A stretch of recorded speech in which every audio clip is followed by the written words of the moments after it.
simpleng kaso ng pambababae lang ito, hindi pala. Meron pala itong rekado ng mga menor de edad na sinasabing medyo pinagnanasaan daw ni Mang Ray at isinasakay sa tricycle ng libre. At yung mga babaeng umamin na piniperahan daw nila yung nakatatanda. Sino ang nagsasabi ng totoo? Ang nakakita umano ng babae ni Ray, Raquel, humarap ka na.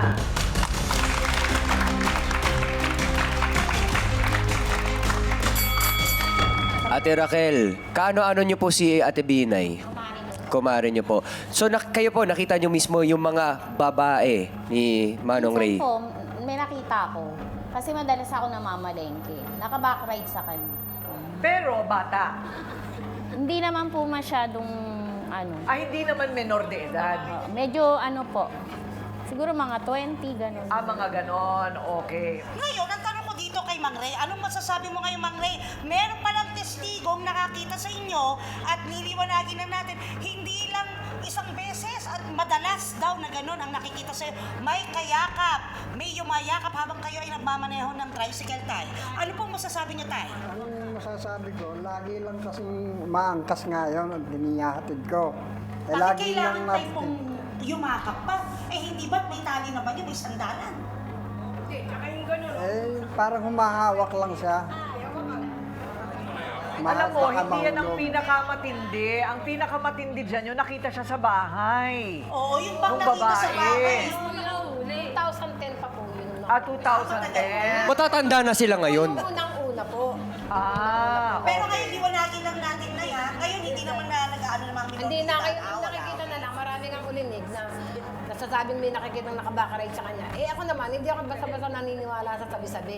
Hinuli ko nga, yun nga, nakita ko may kausap na babae. Nung tinanong ko, sino yan? Nagtatakbo yung babae. Okay. O, ayun. Bakit nga ba nagtatakbo yung babae? Natakot ko siguro, kaya nagtatakbo. Pero kaya lang naman ako napunta ron. Inimbitahan lang ako na pumunta sa kanila. Tatay, liwanagin natin, yung bang babaeng yan, meron ba talaga kayong something? May pagkakaunawaan ba kayo? Special ba siya sa inyo? Wala.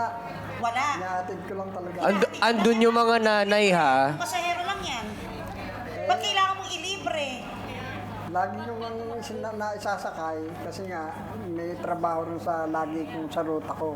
So, ibig kong sabihin tayo, pag palagi nang sumasakay, suki mo na, hindi mo na pinagbabayan. Hindi na. Nako, ewan ko lang Ngayon, ito naman, posibleng kanya daw yung babaeng iyon na umangkas kay Ray. Hindi daw kay Ray. Sa kanya, ang kumpare ni Ray si Glenn. Humarap ka na, Glenn.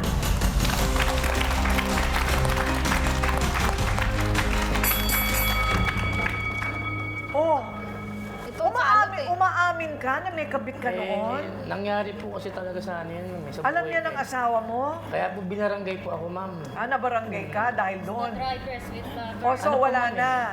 Kasi totoo po yung sinasabi niya, ma'am, na kami po, once na nagsasakay ng pasaya ko po, habal-habal rider po ako, ma'am.